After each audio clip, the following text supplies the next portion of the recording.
గడ్డి మంది తీసుకుపోయినా సార్. 5 ఎకరాలు కొడితే చేను గడ్డి మొత్తం చచ్చిపోయింది సార్. మళ్ళీ 2 ఎకరాలకు ఆపాస్ ఇచ్చిన సార్.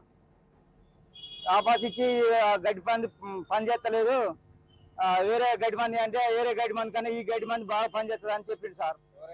ఈ షాప్ అతను సార్ 7 ఎకరాలకు గడ్డి మంది తీసుకుపోయినా సార్.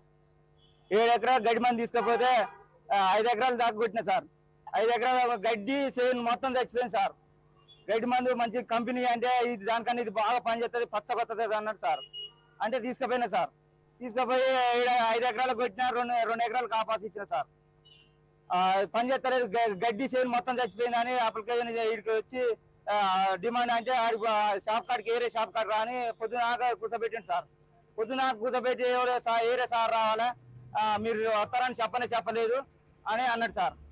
నిన్న 5 గంటలకు రా అంటే 5 గంటలకు రేత్రి అవుతుంది అని రాలేదు సార్. ఇవాళ పొద్దుగాల 8 గంటలకు వచ్చిన సార్. ఇప్పటి వరకు కూడా మాకు సమాచారం మొక్కతోన కింద దానికి వచ్చినాం, తీసుకుపోయినాం. అవి పెట్టినాం, అవి మంచిగా మొలిచినాయి.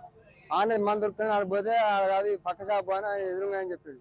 ఇక్కడికి వస్తే మీ లాడీసీ అన్నాం. లాడీసీ అంటే ఇంత రేటు మీకు మంది ఎందుకు, లాడీసీ అవసరం లేదు, మీ ఇచ్చిన మంది తీసుకుపోయి ఇది 1000 రూపాయల 40 పంపులకు ఇచ్చిండు. ఆ 40 పంపులు తీసుకుపోయి కొడితే మొత్తం సీన్ మొత్తం చచ్చిపోయింది. దానివల్ల మేము నిన్న వచ్చి ఫోన్ చేస్తే రేపు మాట్లాడదాం, మేము పొద్దునాట వచ్చినాం. పొద్దునాట చేస్తే మాట్లాడదాం ఇప్పటిదాకా ఆపాడు. మాకేం నష్టపరి ఏం కట్టేయాలి. మొత్తం 1,22,000 అయిందండి మొక్కదానికి.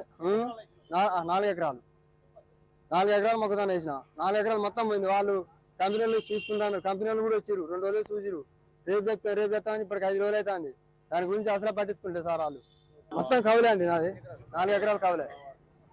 నీళ్లు కొని పెట్టినా మా సొంతం సరుకు కూడా కాదు. నాకు న్యాయం కాదండి. మాకు మొత్తం 1,23,000 వచ్చింది నష్టం. వాళ్ళు ఏమంటారంటే అసలు